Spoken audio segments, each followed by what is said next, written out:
All right, we are live. Hello, everybody. Welcome. I appreciate you joining us here. As always, for those of you who have watched before, just got to give me a second here for Instagram to kick in. And then that is live. And then I can ignore that screen and I can focus on this conversation. I am really excited for multiple reasons.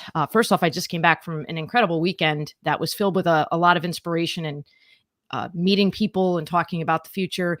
But also, Tommy, who's my guest here, and I have been in the same room together, but have only had limited opportunity to kind of speak. So it's mostly just been like, hey, how are you? So this is really the first in-depth conversation that we've had, though I have really devoured his content online because he is very passionate the way that he speaks about what he does and stands true by it. And I really admire that in general.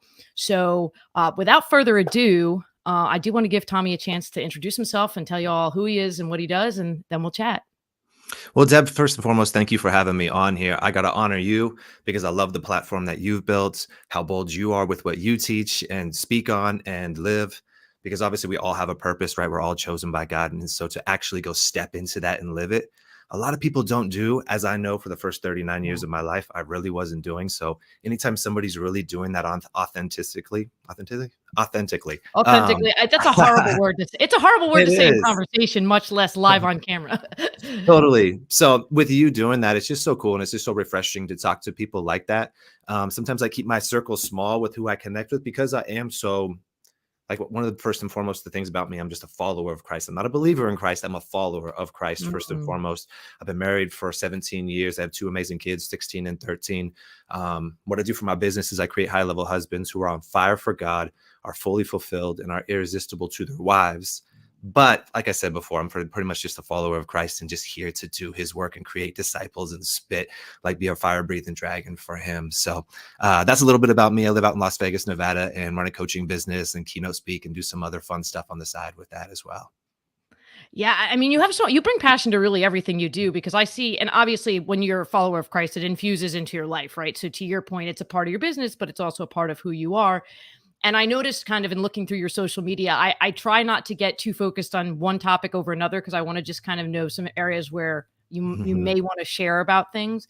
But you do a lot with your family, and your family is, I mean, everybody's smiling and looking like they're enjoying together. Obviously, I know social media can sometimes be a little bit inaccurate, and with our children, they don't always want to be doing exactly what we're saying that they should do. But it looks like you and your family are just in so much alignment and really a part of that. Do you think your kids have like a full grasp on what you do as a business, like the business model of your speaking and the message you deliver? I think, excuse me, they do now because just to kind of being transparent, I've always been that guy who's been super honest and vulnerable with my kids. Like everything that I've happened in my life, from the bad things that I did, I've always just told them about them. Or if it happened in the moment when they were 4 or 5 years old, I just shared with them what was going on in my heart. I never hid anything from them. Because I just value being vulnerable. I'm sure same with you, right? Like I always say, the person that's the most powerful in the room has nothing to hide, not because we don't have things that we're doing that are bad or have done, but when we can just share them, there's so much freedom, right? It's like when we hold them inside, it's just eats us alive. It's like a cancer. And so with our kids, I've always just been open with them. So our transformation really for our business and our life and like really getting on purpose is only about 4.5 years. And so, like I said, my kids are 16 and 13. And so they saw us differently. Not that me and my wife used to argue and had bad relationship or anything like that, but I mean, we can always get into it. But I went through an 8-year wilderness period in my faith. I was still praying, I Okay. was still going to church, but I was kind of just like, well, because God told me not to do something I was doing in my life, and I did it anyway. So I was out of alignment with what He was wanting to do. So He wasn't going to bless it. And so during that time, they watched me become depressed, be spending a lot of time with them, but not really present. And so they saw our life the way it was. We used to live in a super impoverished city, and just the life we were living wasn't good. And after that, when they saw us switch to this and then watch what God did when we moved our family to Las Vegas right at the beginning of the pandemic, they've got to have a front row seat to where we are now. So they watched us go from basically have, 0 social media followers to now like 450,000 followers, right? Like Right. coaching people all over the world and all these other stuff. And so they got to watch us go from, this is just my mom and dad, to now they're like doing all these other things. So it's been cool that they got to see it rather than being born already into it and not fully Right. grasping it. So they got to be along with the ride with us. Yeah, and I love what you shared about being vulnerable, and I think that that's absolutely true. I mean, especially as a parent, which is what you're specifically talking about, and I can relate to that, and I think just in general, when we go into if you're going into a business as a consultant or if you're working with people, if you're talking from the stage, allowing people to see that we have those areas of our life that we may not be necessarily proud of, doesn't mean that we need to berate ourselves and live in guilt and regret, but we are aware that there's things that we've done that maybe if we had the choice to do again, we would make different decisions. I think that by sharing that, it helps people to see that those areas of, I don't want to say weakness because I think like whatever we go through makes us stronger, but those Mhm. areas where we feel a sense of we could have done something differently, we all can connect on that. We all can relate on that. I think one of the things I tell companies a lot when I'll go in, and this works with coaching too, but this is really like to me, I think this is fantastic when I can really get this driven home in the companies is the power of the phrase I don't know, and was just talking to somebody about that yesterday. And like that's kind of what you're saying. Like whether it's a I did things because I didn't know, or there's a situation I'm in right now and I don't know. When we share that with other people, we open up avenues to ask questions and to investigate. And when we do that with our children, which is what you're doing when you're showing them, hey, these are some things that I did, some mistakes that I made. These are some things I'm struggling with right now.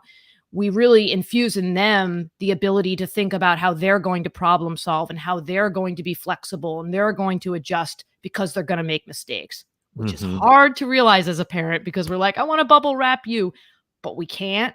And so that empowers them across the board, whether they're doing things that are similar in nature in a business format or whether the things are very different. So I love that. And I think like that's part of your message I see in a lot of what you talk about also is you talk about like, hey, I did some things that were not great.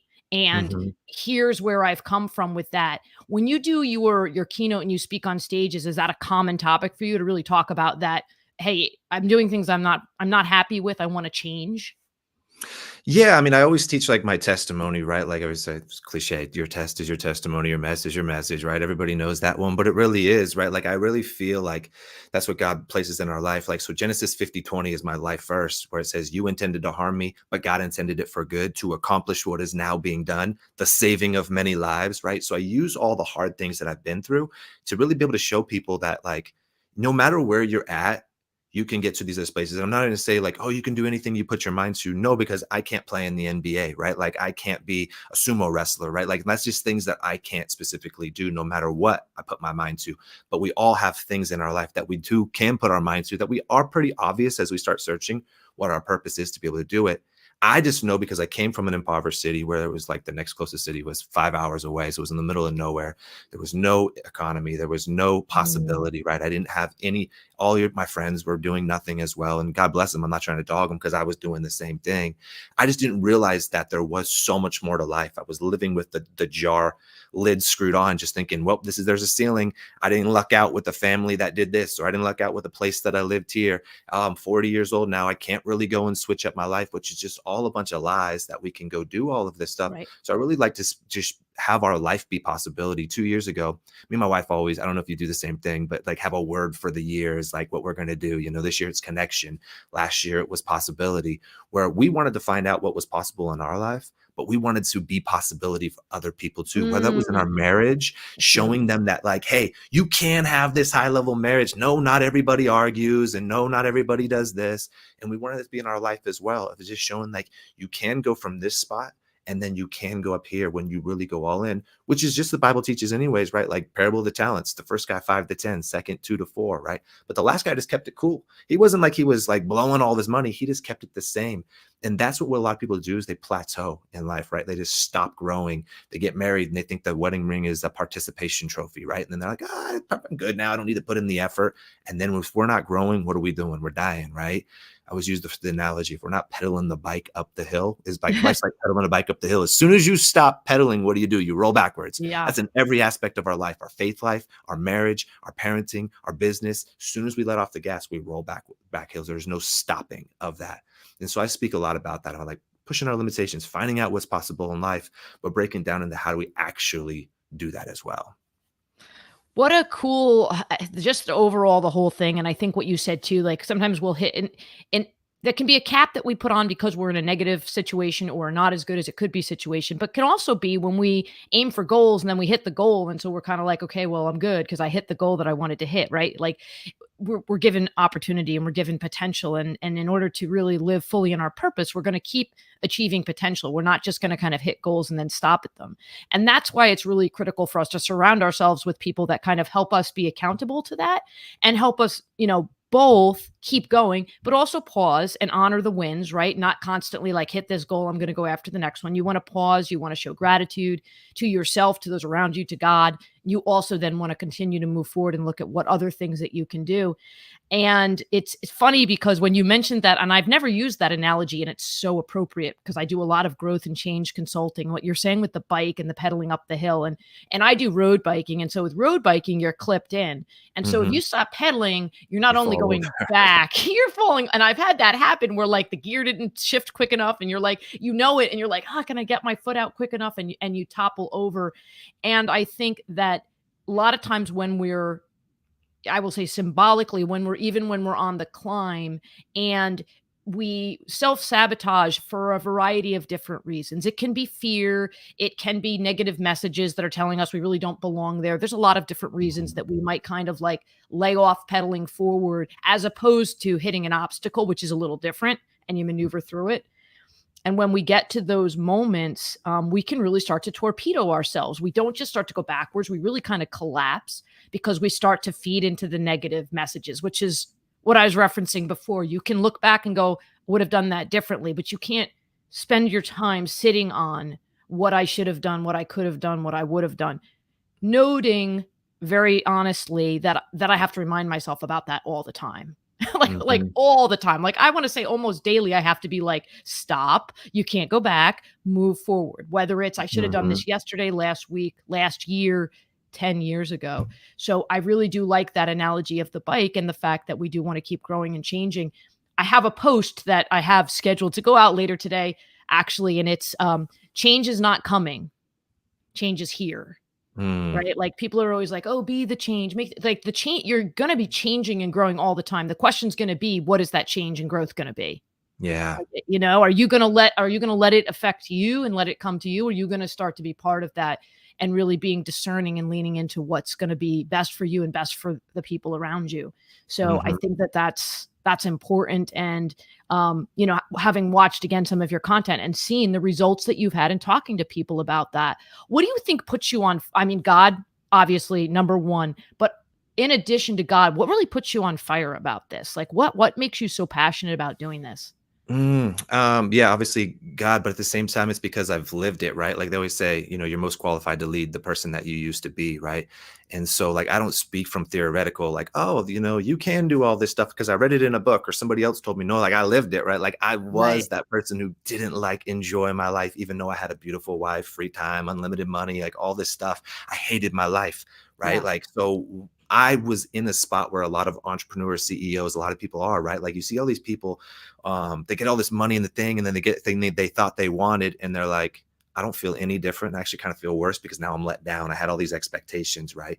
And even if it's not people in those positions, because I was in the other position as well where I was just struggling in that. So I speak it just because I can understand the pain that they're going through because I Mm, lived it for so many years, not just for a few months or a season, like for years and years and years. I lived that pain. So it's still so raw for me. So only time I really look back because I don't really like there are little things that I could regret and things, but it all was worked for beneficial later on when I sure. connect the dots, right? Sometimes it takes years to connect the dots, but when I look back, it's just I feel that pain so much. And so that's why I can resonate with other people. I mean, same thing with you have a big social media presence. And when people message and things like that, when they do, it's like it's a slippery slope for me because sometimes I'm just frustrated because I'm like, man, they don't are you not watching the content? I'm showing you that there are ways to do this. And then sometimes I just resonate with them. I'm like, I understand. You feel like this is Right. not possible for you. You feel like your situation is unique and nobody else can understand when honestly, they're all relatively same in some way, shape, or form. Right. And so to be able to go and do that. So I speak it. I feel like we all have like a unique discontent in life. And there's a saying that says the problems that agitate you most are most likely the problems that you were created to solve.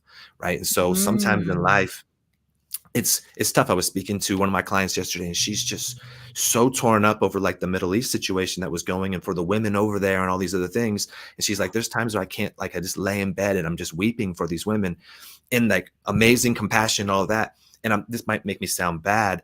I said, I don't have that. Does my heart go out to them? But it doesn't keep me up at night. I go, I have other things that's for me. And for me, that's lukewarm, docile, passive men who are not Mhm. great husbands, because that was me. So I can relate to it. And so it fires me up. Also, another one is churches that lower their standards to the members of the church rather than raising the members' standards to the standards of the church. Those are my two biggest discontents in life.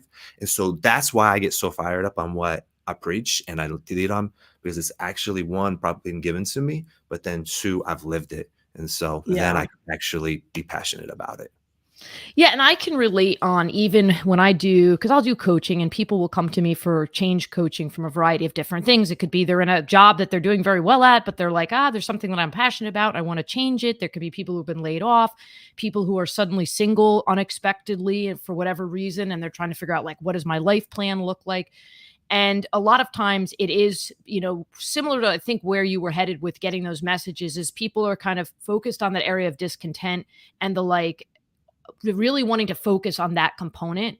And it can be hard sometimes, but my whole piece is like, we're going to take it. We're going to own that emotion. We're going to acknowledge the difficulty and the frustration, because like you, I've been in periods of other circumstances, but periods of darkness where I'm just like, this is awful. And so now I recognize that you've got to get past it and you've got to now take action. So you can't root yourself on the whether it's something that's happening somewhere in the world or whether it's something that's happening within your own home. You can't allow yourself so much attention on the emotion of it that you forget that you have to take action in order to change the situation, which will change the emotion, or sometimes even do the, like I call it, the as if it. You have to emotionally tell yourself you're on the other side of it. What is that going to feel like? And put yourself in it so that as you're taking action, you're already kind of recognizing it. And it's really hard, right? When Mm-hmm. you feel horrible, you feel horrible. There's no switch, there's no special phone call you can make and somebody's going to say the perfect word that's going to make it better. You've got to root yourself in faith, in hope, in confidence that you have gone through difficult circumstances before. And again, very much in what our business models are to some degree, right? Is surround yourself or find somebody who's going to help you take that action if you're not able to do it yourself. There is Mm-hmm. no shame in going, like, I'm sitting on my bed every day crying. I'm not doing anything. Like I need to get out of this rut. I do always like to pause to say I'm not a certified counselor, right? So like my role, if somebody comes to me and they're struggling with severe depression, like I will help you with the change components of this, and I can coach you and do all those things, but you need to get the professional help that's necessary in order to maneuver through those types of things. So just kind of qualifying that. But yeah, absolutely. I think that's beautiful that you see where you've been, you see where other people can be. Yeah. I mean, I love what you said there too, because it all comes down to, like, when, like you say, somebody comes to you, having them take action. We can tell ourselves all we want, right? And I even use this with faith. Like, we can sit there and pray all we want. God, give me a job. I really need a job. But if then we just sit on the couch and watch TV, like, God, why isn't the job coming my way? And like, then we get mad at God because he hasn't given us a job. It's like, yeah, because he's trying to tell us, you got to go put in resumes. You got to go connect with other people. Maybe you got to acquire some new skills, things like that. I'll open those doors. I'll put the ingredients in front of you, but you still have to go take the action. And that's where a lot of people have the hard part. It's like, well, I don't want to put in the work to do it, because it Right. is hard to do those things that are change. It's hard in so many ways, right? It's like, often, unfortunately, I've been around a lot of people in my own family, but then obviously with what I do, who've been in abusive relationships. It's sometimes easier to just stay in the abusive, even when you're being physically abused, than to go actually change up something, because you know what to expect. You Right. know there's going to be periods of good, and you know there's going to be periods of bad. And so that becomes okay, and you're willing to struggle with that, rather than if you go and change, you don't know what you're going to get, right? Now, that will definitely 100% be the better route to do. It's just the unknown, the fear of Yeah. unknown for people. So you just got to pair that with the action. And like what God says, right? He's a lamp at your feet. He's not going to tell you 80 years in advance. He's a lamp at your feet. Just take the next step, and then the Right. next step, and then the next step, and things will work out. Yeah, the action component, and I mean I've said this on other discussions, other conversations publicly a lot, but like I like the phrase tenacious patience. It like came to me one day because I was thinking like, when it comes to action, it doesn't mean you take action and immediately you get results. And it also doesn't mean when you're being patient that you're sitting and waiting because you did in the action. Now you're going to wait. There's a piece of it. You're constantly moving forward, but you do have to understand that it's not like, we'll use weight loss as an example. If you decide I'm going to start exercising and I'm going to change my eating habits, you're not going to wake up the next morning and you've had the weight loss and the muscle building that you expected to happen. It's Mhm. a process. And that same very concrete example applies across changes, whether it's rebuilding your marriage or it's implementing software at a company. You have to go through the process and you have to be really focused on understanding that it is a process, being reflective, being discerning, using phrases like I don't know, and welcoming other people's input in. I think particularly when we're in the coaching space and we're used to helping people, sometimes we can almost, I don't know if you do this, so I'm just going to speak from personal experience, but I have to like really pause myself because I realize that I get so focused on doing all these different things that I forget that I have to like coach myself sometimes to think about that. Like there's a process. And just because you've been doing a lot of these processes over the years and you know a lot of these things doesn't mean you still don't need to stop and go like reassess time. Is this still working? Is this still the right correct path? And so I think that that's part of what you're saying too. Like it's all an evolution of yourself and how you're going to kind of adapt. I love that you said the words for the year, because my word for the year in 2023 was joy. Mm. But I meant joy in like the biblical sense of the word joy, not like happy, I'm just laughing and I'm joking, but like really that inner peace and happiness that comes with no matter what the circumstances are, I'm going to Mhm. live forward into my being. And for that, it meant starting to kind of investigate where I could make some changes that I knew were going to uncover me shining my light, right? Like there were things that Mhm. I was not using, gifts that I was given. And then that led to my word for this year, which was because I realized that part of what was limiting my ability to fully embrace joy was my feeling like I had to make these choices that really didn't need to be made because all of it collectively was the greatness that is me. Mm. Right. And it's the same way for you. You don't have to choose father, husband, coach, speaker, right? You are all of those things and they all very much feed into each other. Mhm. No, 100%. And I love that you have joy was 2 years ago. So I have core values. I have 4 core values for my life, and one of them is joy. And so I love that you said that. And I love you said, I like our circumstances and things is like Philippians 11 through 13. Everybody knows the final verse, right? Where it says, do all things through Christ who gives me strength, right? But they always leave out the parts before that where Paul's talking about, I'm content no matter the circumstances, whether well fed or hungry, whether having plenty or none. And he's writing that from the prison, right? And so he's saying all these things that I'm content. That's where that joy is. I don't need to like just win the Super Bowl to have joy. I don't just need to make $10 million to have joy. I don't just need to have intimacy with my wife to just have joy, right? There's so many joy no matter the circumstances, right? Right. So I love that you have that one and then you spun it differently, not just of like, oh, I'm just happy at all times. Because that's Right. not necessarily life, right? There's times where we're like grinding or we're doing different things and it doesn't necessarily feel like joy, but it's a necessary part of the process.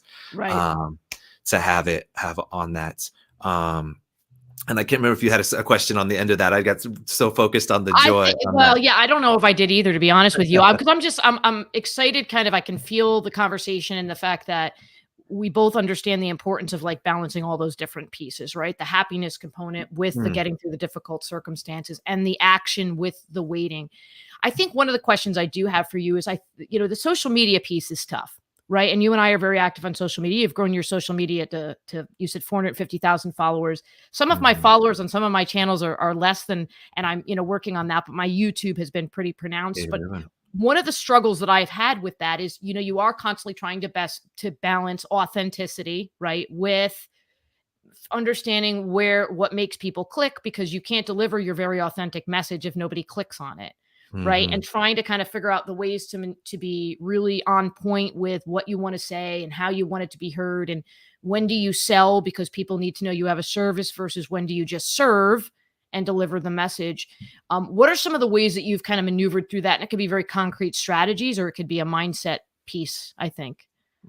yeah, That's a battle, and it's one that me and my wife have really dove in probably over the last 2 months, but even more so just even in the past, like, 2 weeks a ton on.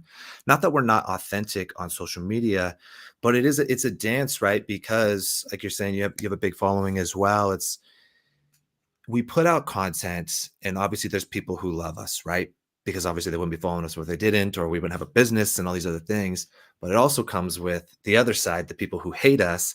And so it's tough because sometimes I want to be like, well, I want to water down my message so I don't rub people the wrong way and all the things like that. But that's 100% against who I am. I am a bold person. I am that's passionate. So if I change my authenticity of that, then I'm just conforming and fitting in a box, which I feel like the world's trying to get everybody to do right now. Just let's all be the same. Well, we were all created unique and chosen, right? Ephesians 3 talks about we're all chosen, right? We're all different and unique. So why am I trying to conform? I actually put a post out today, and I run a school community for some of my clients, and I put a post out on authenticity, and I was saying people wanted Jesus to be another Moses, and then they wanted him to be a military commander. He didn't switch up who he was to appease the people. He just was Right. himself, who was Jesus, right? Even though they wanted him to be something different. I can't do that. It's hard at times because of the insane amount of hate that we get. But at the same time, Jesus said it best. He says, if you're being hated on, remember that I was hated on first. And he Yeah. didn't do anything bad. And I have, right? So it's that piece. But I've known, because some of the things, like, it's crazy. We know exactly what post is going to get millions of views, and then we know which ones are going to get 5,000 views. Mm, And it's tough because I could just pump those ones that are millions. It just wouldn't be the authentic me. And those ones are usually about intimacy, and things like that, because it's just crazy. That's what people want. But if I put out the gold nuggets that will actually change their life and get them all the intimacy, it's like such low engagement. But if I give the right. clickbaity stuff, it goes through the roof, which then grows my following, which is part of marketing, because then maybe then they'll soak up the stuff and get in there. Right. So it is a dance that we've had to go into, but me and Diane have just recently just said, you know what? We've got to go even harder into what we believe about faith. We got to go even harder what the benefits of fitness are. We got to go even harder about all mental growth and all this other stuff, and not stop catering to the people and cater to who God created us to be, and just allow him to bring the people that need to be, in our sphere. Yeah, I imagine. I mean, and I haven't gotten a any terrible, but you get negative comments. I mean, I think everybody, if you once you've got a social media presence, at some point, likely you're going to experience some type of negative comments. That can be inappropriate, that can be hate filled, right? Um, and it is hard sometimes to like guard yourself from that because even though well, I'm okay, right? Like I like to think, okay, well, I'm okay with somebody not liking something I said as long as it's what I really said, right? If it's what I Mhm. really said as opposed to like they're misinterpreting it.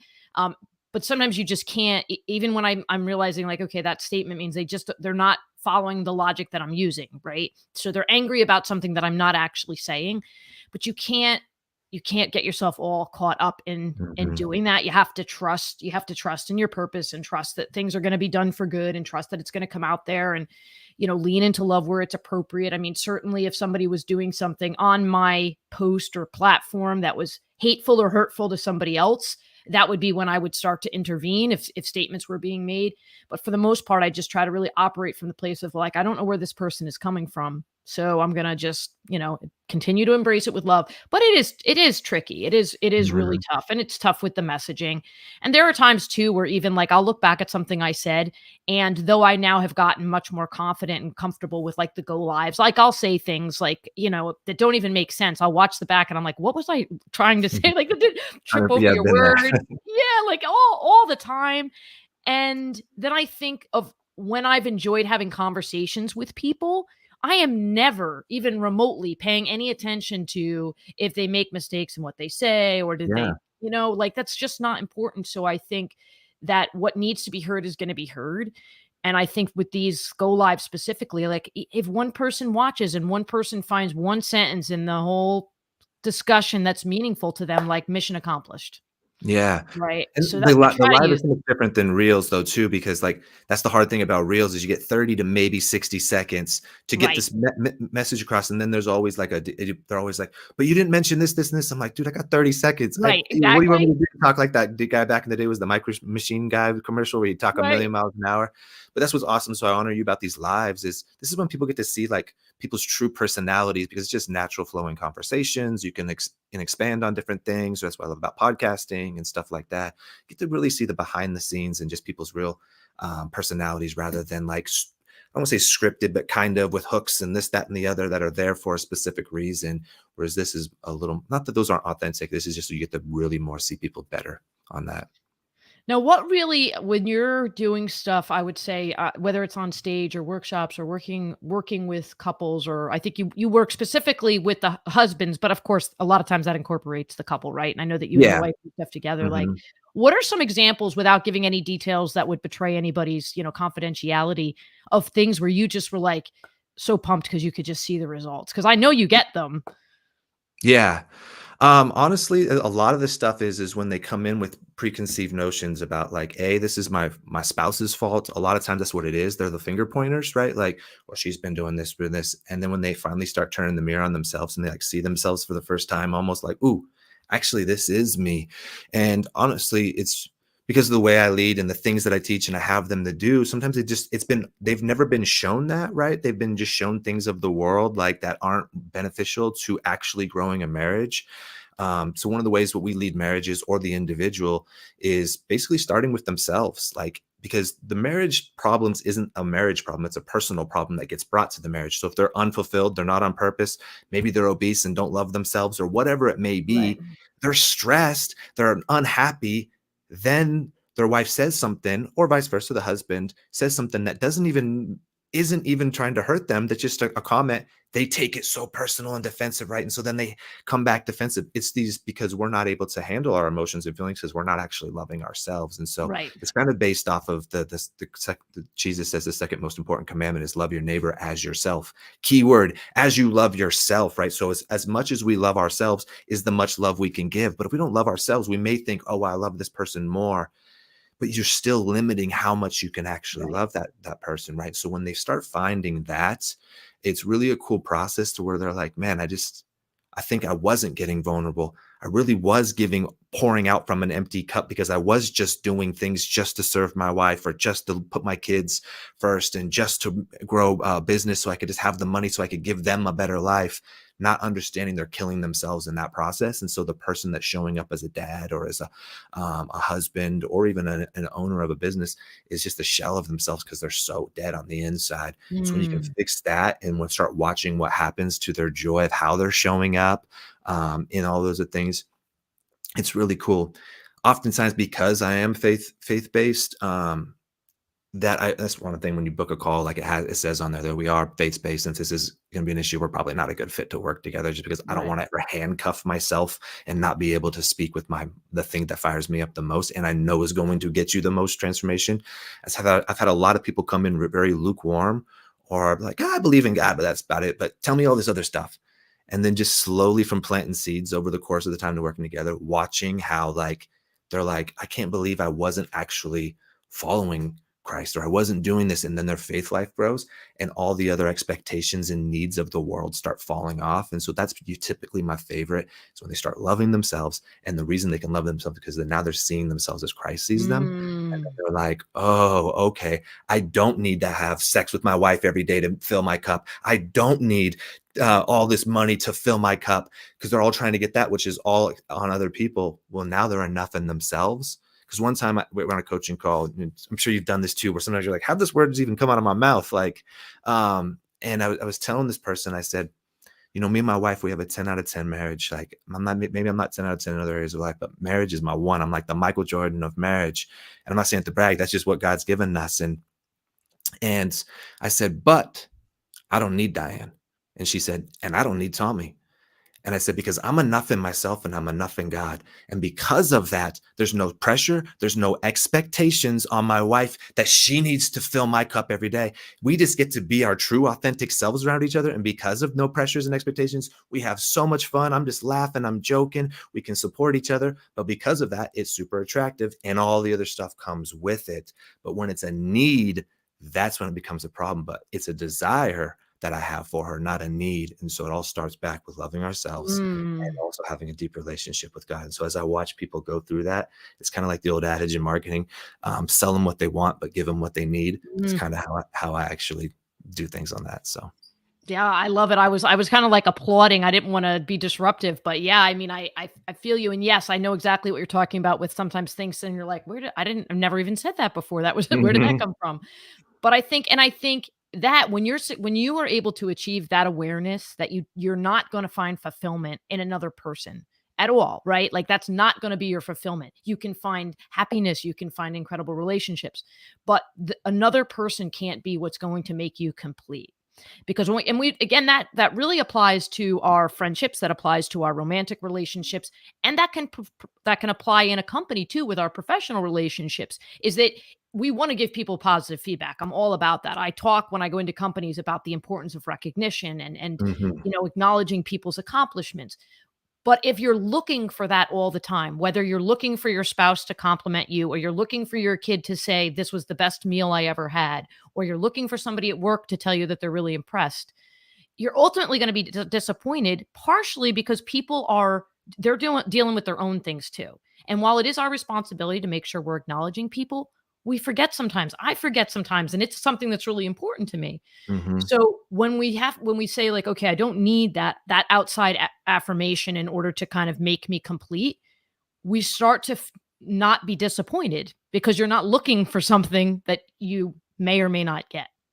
Yep. So, I mean, that's what you just said about when people come to that awareness and they see that and they're aligning themselves with God, they're saying, Here's me. Here's me in my total completeness.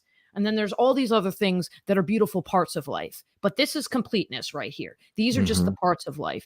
Then we can shine our light, right? And that's my favorite scripture, the shine your light. I think part of that is because a lot of times, particularly as entrepreneurs, if you were somebody who came from whether it's you came from poverty and so you felt like you weren't enough or whatever circumstances brought you there, we can be hesitant to tell people how good we are at what we do because it feels very conceited and arrogant and all those things. And you can do it, and there are people that can do it in a conceited or arrogant way. I don't think, I'm not going to stand on the sidewalk with like flashing lights, Right. but we've got to tell people I'm good at what I do, I can help, because that's the only way they're going to know that they can ask you for help. And so that's the shining light. And again, I think again, if you can give yourself that affirmation and recognize that it's not coming from outside, it allows you to live, that much more fully and contentfully. Yeah. I'm not sure contentfully is a word, but since we're It is now. having fun with words today, it is. Yes, exactly, exactly. There's a few words that exist only in the Deb vocabulary. So, um, That's how amazing. do so I mean, I could talk forever, but we're at 37 minutes and I want to make sure, how do people get in touch with you? Because again, and you can, if you want to remind people too, the different things that they might want to get in touch with you about. I know you talked about it at the beginning, but and what would be the best platform or method for them to reach out to you? First and foremost, thank you so much for having me on here. This has been great. I think we could go for hours. It'd be one of the Joe Rogan ones, 3 hours, right? Because I just think we're so aligned on so many different things. And so this has been amazing. Thank you so much, Deb. I really appreciate you. If you want to get a hold of me, whether that's for coaching or keynote speaking, the best way for speaking would be to go to my website. It's just highlevelhusband.com. You can email me at highlevelhusband@gmail.com. But I always tell most people the best way to get a hold of me, though, is for like coaching and things, is to go to my Instagram. I have a big following on TikTok and Facebook as well, but I just love Instagram just because of just the whole platform. I think it's the best one.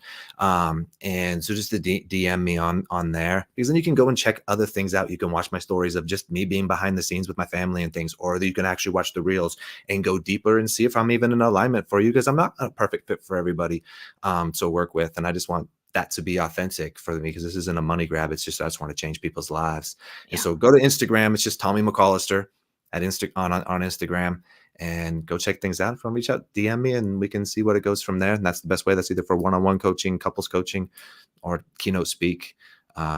or anything that you might need. Yeah, and I agree. I think I think all your platforms are good, but the Instagram's fun because it's easy to navigate and you do really put a collection of things on there, right? Like you've got stuff with your family, you've got stuff with you doing outdoor adventuring.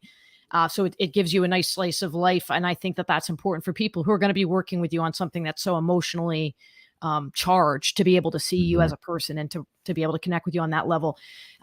Thank you, thank you, thank you. I do have one final question, but I do want to, I really appreciate this. I enjoyed this conversation.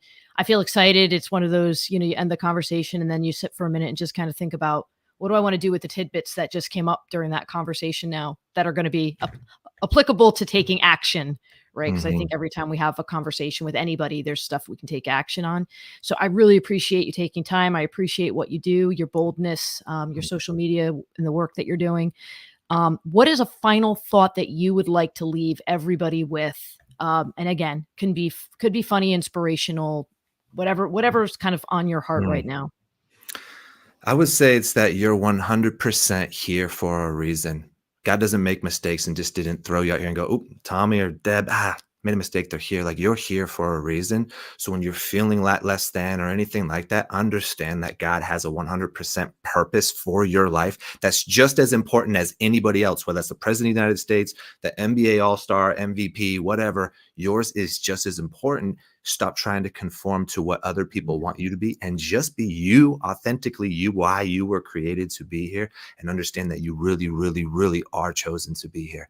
Live that and then speak from authority of that, because you are just as important as anybody else. And that's the 100% the truth. Whew. Yeah, that's powerful. I thank you again so much. I really hope that people are cherishing that and taking a moment to really savor that.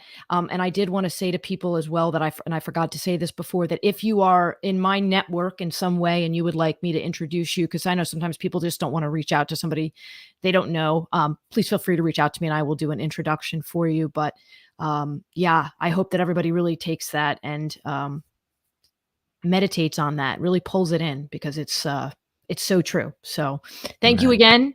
Thanks, Deb. And yeah, and thank you to everybody that joined us. Let us be a part of your day or evening if you're watching it live or recorded. We really appreciate you and hope the best for you. Take care. Bye.